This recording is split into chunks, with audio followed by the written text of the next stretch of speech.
안녕하세요, 여러분. AWS 서밋 코리아에 오신 것을 환영합니다. 저는 AWS 프로페셔널 서비스 팀에서 어플리케이션 아키텍트로 근무하고 있는 고원경입니다. 저희 팀은 여러분들이 AWS 서비스를 잘 사용하실 수 있도록 도와드리는 역할을 하고 있습니다. 요즘 어딜 가나 데브옵스 이야기가 빠지지 않는데요. 데브옵스에 이어서 화제가 되고 있는 데브세곱스에 대해 오늘 이야기해 보려고 합니다. 어떻게 시작해야 하는지, 어떻게 접근해야 하는지 말입니다.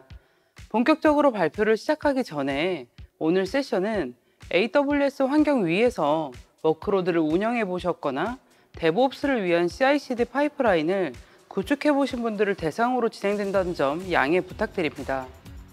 오늘 공유드릴 이야기의 흐름은 데브옵스와 데브세곱스에 대해서 알아보고 저희가 고객들과 관련 프로젝트를 진행할 때 어떻게 접근해왔는지 여정의 단계들을 공유해드릴 예정입니다. 그 이후에는 많은 여정을 통해 겪었던 챌린지들을 바탕으로 이것들을 지속적으로 개선해 나갈 수 있는 팁과 노하우를 바탕으로 한 데모를 보여드리고 마치도록 하겠습니다. 가장 먼저 데브세곱스는 무엇일까요? 지금 많은 고객은 기존 레거시 환경의 시스템을 클라우드로 마이그레이션 하시거나 이를 넘어서 기존 어플리케이션을 현대화하려는 추세가 강하게 나타나고 있습니다. 현대화한다는 것은 기존 어플리케이션을 클라우드 네이티브하게 구축하여 비즈니스 요구사항을 발빠르게 적용할 수 있도록 하기 위함인데요. 이를 위해서 저희는 더 빠르게 배포가 가능한 경량화된 컨테이너나 서버리스와 같은 새로운 기술을 사용하게 됩니다. 물론 어플리케이션의 성격에 따라 적합한 아키텍처를 선택하셔야겠죠.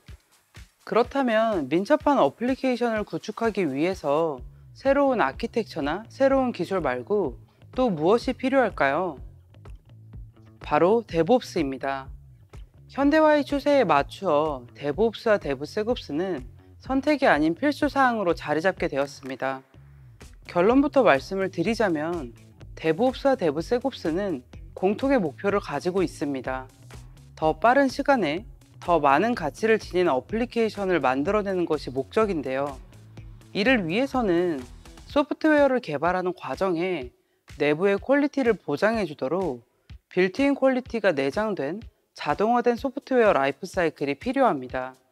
이 공통의 목표를 바탕으로 데브옵스와 데브세곱스는 어느 영역에 더 많은 초점을 맞추느냐가 다른 점이라고 이해해 주시면 되겠습니다. 그럼 데브옵스에 대해 조금만 더 자세히 알아보겠습니다.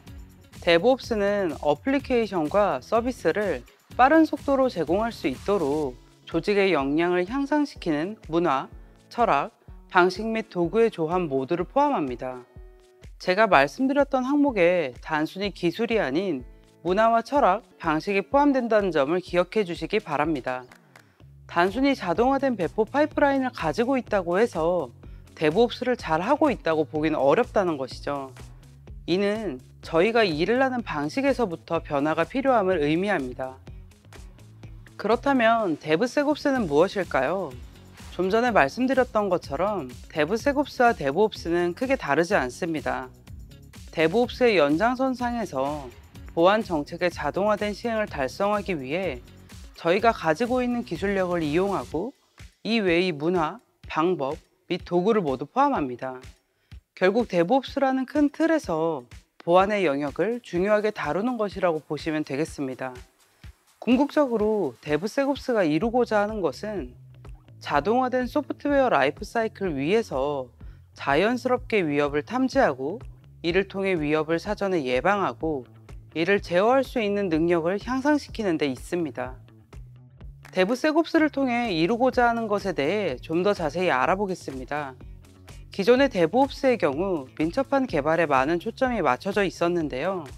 데브세곱스는 위협을 잘 탐지하고 이를 예방하고 이 모든 것을 자동화하여 관리함으로써 통제권을 얻고자 하는 것에 목적이 있습니다. 이를 위해서는 첫째, 더 빠른 테스트가 필요합니다. 이때의 테스트는 보안과 관련된 테스트를 의미합니다. 둘째, 예방 우선순위를 선정하셔야 합니다.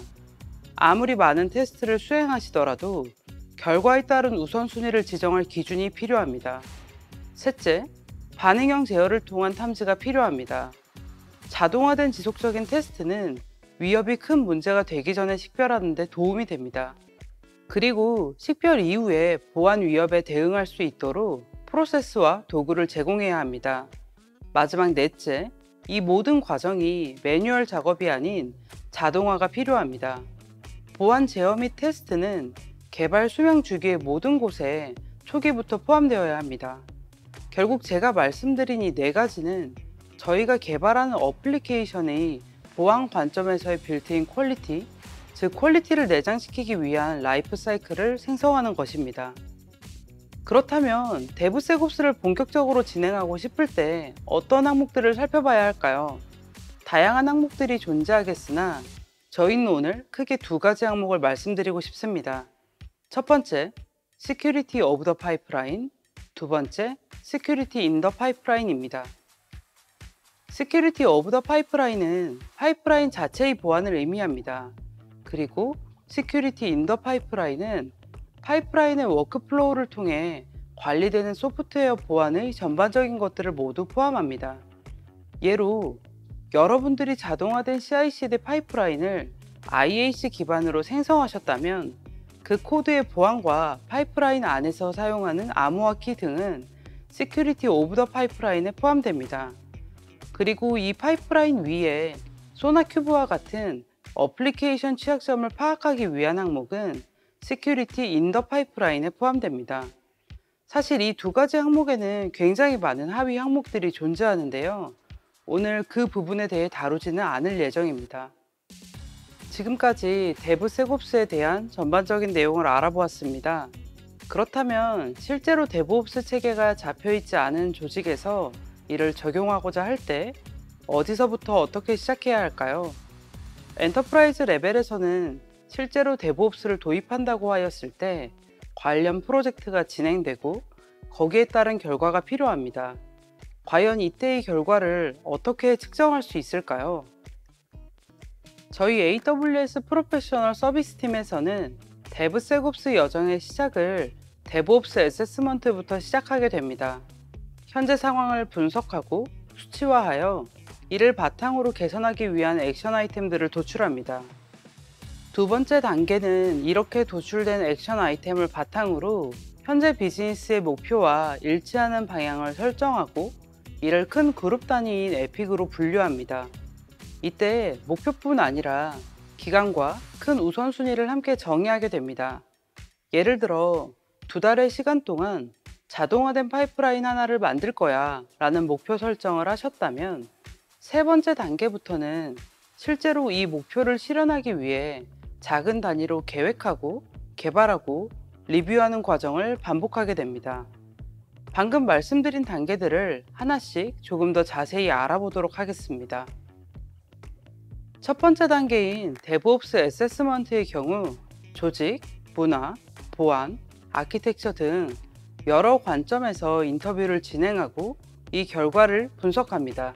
분석된 결과는 채점 기준을 기반으로 수치화된 점수가 도출되며 이 점수를 바탕으로 현재 상황을 객관적으로 평가하실 수 있습니다. 또 추후 다시 데브옵스 어세스먼트를 수행했을 때 얼마나 발전했는지 알 수 있는 지표로 사용할 수 있습니다. 평가된 현재 상황에서 다음 단계로 나아가기 위한 투두 리스트와 같은 액션 아이템들이 함께 도출됩니다. 실제로 데브옵스 어세스먼트를 수행하신다면 각 카테고리별로 수치화된 레이더 차트와 현재 상황, 액션 아이템들이 보시는 것처럼 모두 도출되게 됩니다. 두 번째 단계는 목표와 범위를 정의하기입니다. 데브옵스 어세스먼트 수행으로 얻은 결과를 바탕으로 비즈니스와 일치하는 상세 목표를 정의하고 목표 달성 기간을 지정합니다. 그리고 이 과정에서 도출되었던 액션 아이템들을 함께 묶어서 실행할 수 있도록 분류하고 목표하는 기간 동안 개선할 범위를 정의합니다. 예를 들어 여러분들이 2달의 시간 동안 빠른 서비스 런칭을 위해 개발 속도 향상과 기본적인 취약점 스캔을 목표로 설정했다면 분류된 에픽의 큰 우선순위는 보시는 화면처럼 정의될 수 있습니다. 이때 정의하는 우선순위는 개발자의 입장에서 필요하거나 운영자의 입장에서 필요한 관점이 아닌 조직의 목표, 비즈니스 목표와 일치하는 것들이 우선시 되어야 합니다. 우선순위에 따라 파이프라인 라이프 사이클 자동화 그리고 정적 분석 테스트 자동화는 다음 단계인 계획하고 개발하고 리뷰하는 과정에서 순차적으로 구현하게 될 것입니다. 두 번째 단계에서는 큰 우선순위를 정의한다면 실제 에픽 하위에 존재하는 많은 액션 아이템별로 상세한 우선순위 설정은 세 번째 단계에서 이루어집니다. 세 번째부터 다섯 번째 단계는 실제로 설정한 목표를 달성하기 위해 계획하고 개발하고 리뷰하는 과정으로 반복적인 실행이 필요합니다. 데브옵스의 문화적인 부분까지 모두 적용하기 위해서는 작은 단위로 점진적으로 반복하며 지속적인 발전을 위한 흐름 형성이 필요한데요. 이는 한 번에 짠 하고 만들고 끝이 아닌 팀의 협업을 바탕으로 파이프라인 또한 하나의 프로덕트라는 개념으로 지속적인 발전이 필요하기 때문입니다. 이를 위해서 스크럼과 같은 개발 방법론을 사용하게 됩니다. 스크럼은 애자일 개발 방법론 중 하나로서 작은 단위로 지속적으로 개발할 수 있는 프레임워크입니다. 좀 전에 예시로 2달 동안 특정 목표를 설정했었는데요. 이를 스크럼을 이용하여 진행한다면 2달을 2주 단위의 스프린트로 나누어 총 8번 계획하고 개발하고 리뷰하는 과정을 반복함으로써 지속적으로 개발되는 내용들이 비즈니스의 목표와 방향을 맞춰가게 됩니다. 방금 말씀드렸던 것처럼 점진적인 개발을 통해 파이프라인을 프로덕트로서 지속적으로 발전시켜 나가야 하는데요. 하나의 예를 보여드리겠습니다. 최초에 로컬 개발 환경에서 진행하던 내용들을 공통된 CI/CD 파이프라인으로 만들어 나가려고 합니다. 가장 먼저 만들어야 하는 것은 개발팀이 공통으로 사용할 수 있는 AWS 코드 커밋 레파지토리를 구성하고 레파지토리에 커밋이 발생되면 파이프라인이 트리거링 되도록 설정해 줍니다. 이후에 하나씩 추가를 더 해나갈 수 있습니다. AWS 코드 빌드를 통해 자동으로 빌드하고 테스트하고 마지막에는 AWS 코드 디플로이를 통해 배포하는 단계까지 추가할 수 있습니다. 이후에 멀티 어카운트 전략을 이용한 배포 전략을 취하거나 로깅을 중앙화하거나 보안적인 요소를 추가할 수 있습니다. 소나큐브와 같은 외부 툴을 연계시킬 수도 있습니다. 제가 방금 보여드린 간단한 흐름은 정답은 아닙니다. 파이프라인이 아닌 보안적 요소들을 먼저 구성하실 수도 있으며 구현 순서는 여러분들의 선택입니다. 단지 이 모든 것들은 한 번에 짠하고 완성시키기는 굉장히 어려운데요. 처음부터 완벽한 파이프라인의 큰 그림을 가지고 있는 곳은 없기 때문입니다. 필요한 것들을 지속적으로 발전시켜야 한다는 것을 기억해 주시기 바랍니다. 다시 처음으로 돌아오면 방금 말씀드린 것처럼 처음 만든 파이프라인은 절대로 완벽할 수 없습니다. 다시 보완을 하더라도 완벽해질 수 없습니다. 비즈니스의 요구사항은 계속 변화할 것이고 그에 따라 개발팀도 변화하게 될 것입니다. 그렇다면 당연히 파이프라인도 지속적으로 변화해야겠죠. 결국 이렇게 첫 번째부터 다섯 번째 단계까지 한 사이클을 진행하셨더라도 끝난 게 아닙니다. 더 나은 문화와 파이프라인을 만들고 이 전체 사이클을 개선시키기 위해 다시 첫 번째 단계부터 지속적으로 반복하셔야 합니다. 지금까지 데브세곱스 여정에 대해서 공유를 드렸는데요. 도움이 되셨기를 바랍니다. 이 다음부터는 저희가 많은 고객분들과 여정을 진행하면서 겪었던 챌린지들과 이를 어떻게 지속적으로 개선시켜 나갈 수 있는지 대곤님께서 말씀해 주실 예정입니다. 안녕하세요. AWS 프로페셔널 서비스 팀에서 클라우드 아키텍트로 근무하고 있는 김대곤입니다.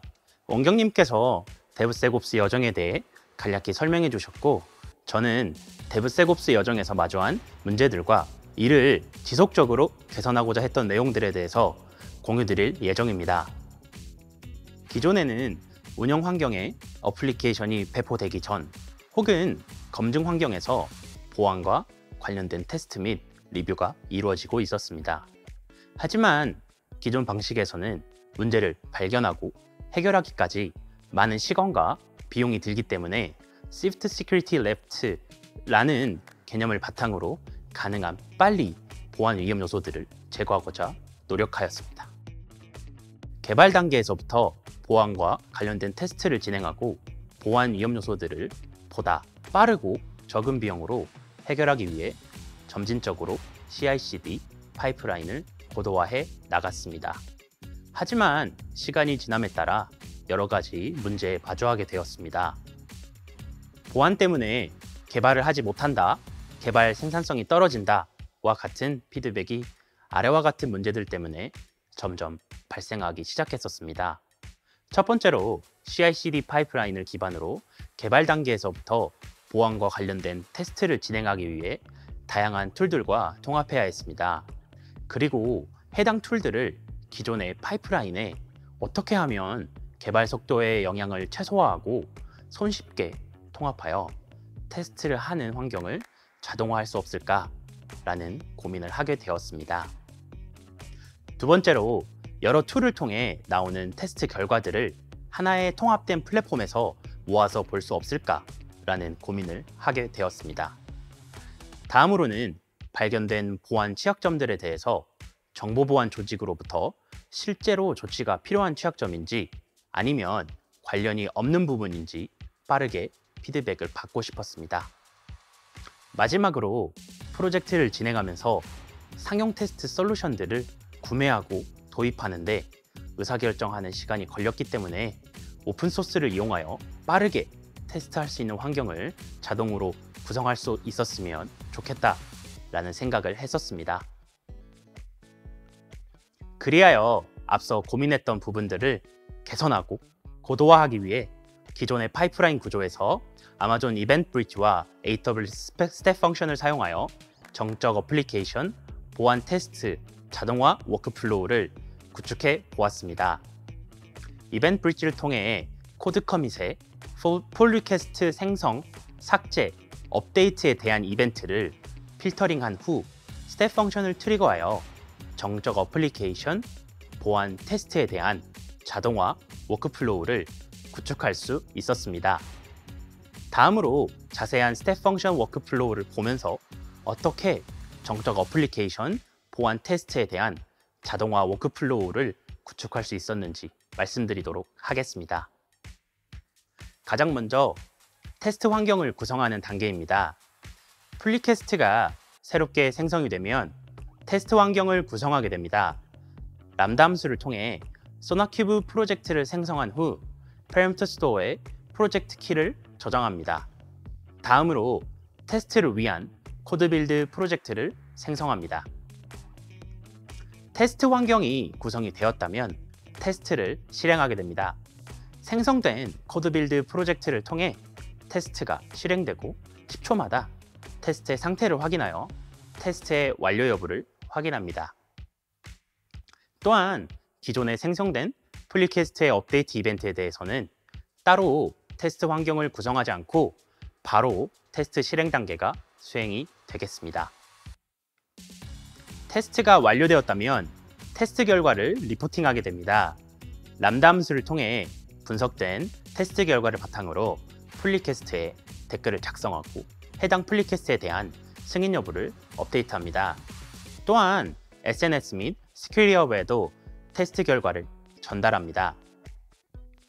풀리퀘스트가 모든 조건을 만족하여 병합되었거나 혹은 다른 이유에 의해서 삭제가 되었을 경우에는 테스트 환경을 정리하게 됩니다. 생성된 소나큐브 프로젝트, parameter store 및 secrets manager에 저장된 프로젝트 키 및 토큰 값, 그리고 코드 빌드 프로젝트를 삭제하게 됩니다. 데모를 통해 보다 자세한 내용을 살펴보도록 하겠습니다. 앞서 말씀드린 스텝 펑션 워크플로우가 어떻게 구성되어 있는지 살펴보겠습니다. 이벤트 브릿지에 의해 스텝 펑션이 트리거가 되고 첫 번째 단계로 플리캐스트의 상태를 확인하게 됩니다. 다음으로 이벤트에 따라서 테스트 환경을 구성하게 됩니다. 그리고 테스트 환경이 구성이 되었다면 테스트를 시작하고 테스트가 종료되었다면 테스트 결과를 리포팅하는 단계입니다. 마지막으로 플리캐스트 삭제 이벤트에 대해서 테스트를 정리하는 단계로 전체적인 워크플로우가 구성이 되어 있습니다. 스텝 펑션의 워크플로우 스튜디오를 통해 드래그 앤 드랍 방식으로 워크플로우를 생성 및 편집이 가능하며 유효성 검증을 통해 자동으로 코드를 생성할 수 있습니다.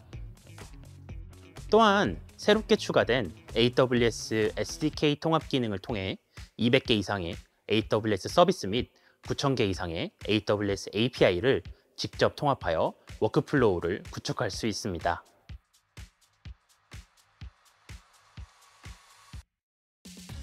본격적으로 데모를 위한 소스 코드를 살펴보겠습니다. 소스 레파지토리는 코드 커밋을 사용하고 있으며 현재 메인과 디벨롭이라는 두 개의 브랜치가 존재합니다. 메인 브랜치로부터 디벨롭 브랜치를 생성하고 디벨롭 브랜치의 소스에는 안전하지 않은 방법으로 데이터베이스를 접속하는 코드, 무한 반복 유발하는 코드가 커밋되어 있는 상태입니다. 해당 내용을 디벨롭 브랜치에서 메인 브랜치로 병합하기 위해 플리캐스트를 생성해 보겠습니다.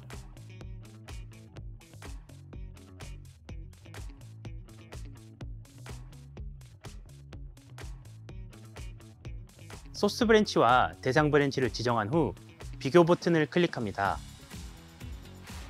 제목 및 설명을 추가하고 코드의 변경 사항을 확인한 후 플리캐스트 생성 버튼을 클릭합니다.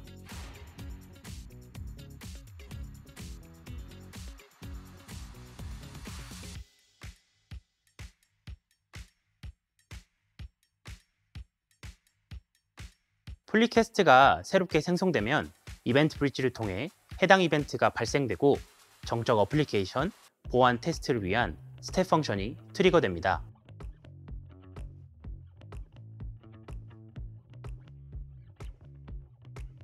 스텝 펑션에서는 해당 플리캐스트에 대한 상태를 확인한 후 테스트 환경 구성이 필요한 경우 테스트 환경을 자동으로 만들고 코드 빌드를 통해 테스트를 진행합니다.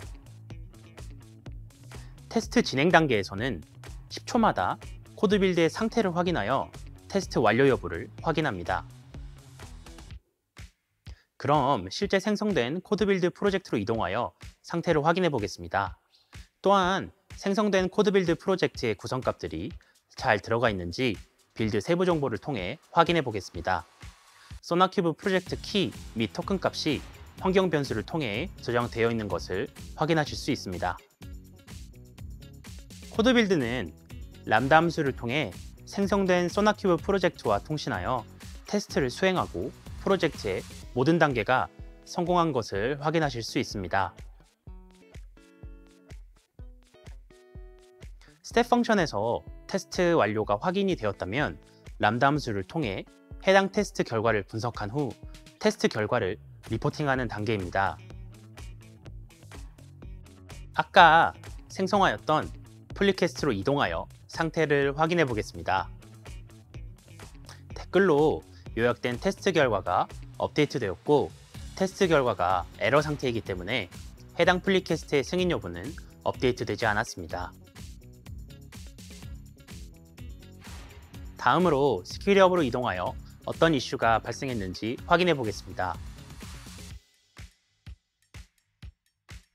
스큐리티 허브에서는 아까 보았던 무한 반복을 유발하는 코드와 관련된 내용을 확인하실 수 있습니다.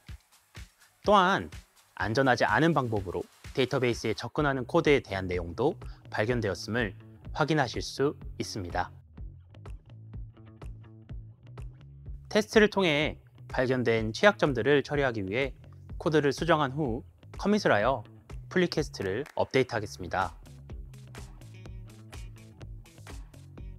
작성자 이름, 이메일 주소, 그리고 커밋 메시지를 작성하여 디벨롭 브랜치에 대한 변경 사항을 커밋하겠습니다.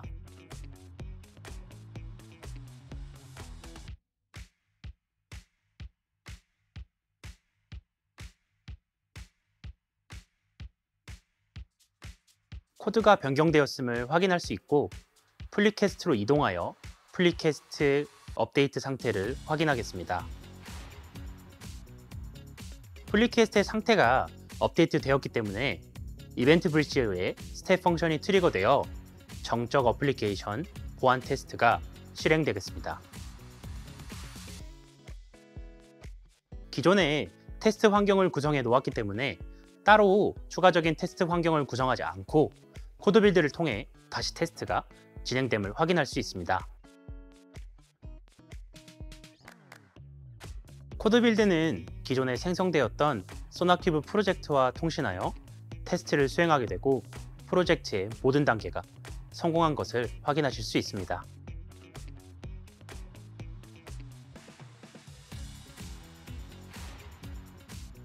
스텝 펑션에서 테스트 완료가 확인이 되었다면 람다 함수를 통해 해당 테스트 결과를 분석한 후 테스트 결과를 리포팅하는 작업을 수행하였습니다.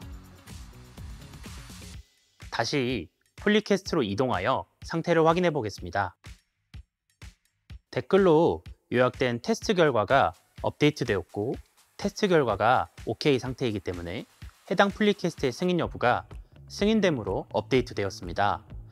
플리캐스트의 병합 버튼이 활성화되었고 버튼을 클릭하여 디벨롭 브랜치에 대한 내용을 메인 브랜치로 반영하겠습니다.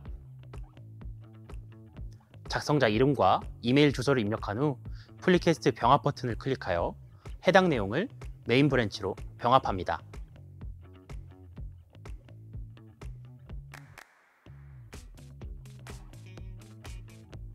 플리캐스트의 상태가 병합됨으로 업데이트되었습니다. 디벨롭 브랜치는 삭제된 것을 확인하실 수 있고 플리캐스트의 상태가 변경되었기 때문에 이벤트 브리치에 의해 스텝 펑션이 트리거되어 정적 어플리케이션 보안 테스트 워크플로우가 실행되겠습니다. 플리캐스트가 병합되었기 때문에 기존에 구성한 테스트 환경을 자동으로 정리하는 테스트 정리 단계가 수행되었습니다.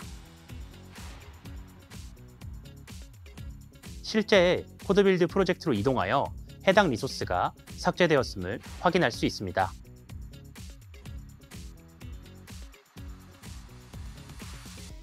이것으로 스텝 펑션을 활용한 정적 어플리케이션 보안 테스트의 데모를 마치겠습니다. 데모를 통해 앞서 말씀드렸던 문제들을 어떻게 지속적으로 개선할 수 있었는지 살펴보았습니다. 스텝 펑션을 통하여 AWS의 다양한 서비스들과 손쉽게 통합할 수 있었습니다. 발견된 취약점들을 하나의 통합된 플랫폼에서 확인해 볼 수 없을까라는 고민은 시큐리업을 통해 개선할 수 있었습니다. 또한 SNS를 통해 빠른 피드백이 가능하도록 개선하고 코드빌드에 오픈소스를 통합하여 제한된 시간과 예산에 대한 문제를 개선해 볼 수 있었습니다. 이상으로 뎁스եկ옵스 여정에서 만났던 여러 가지 문제점들과 해당 문제들을 개선해 보고자 했던 경험을 공유드렸습니다. 이번 세션을 통해 여러분의 뎁스եկ옵스 여정에도 도움이 되셨으면 좋겠습니다. 지금까지 경청해 주셔서 감사합니다. 여러분의 소중한 피드백을 기다리겠습니다. 강연 종료 후 강연 평가에 참여해 주세요. 감사합니다.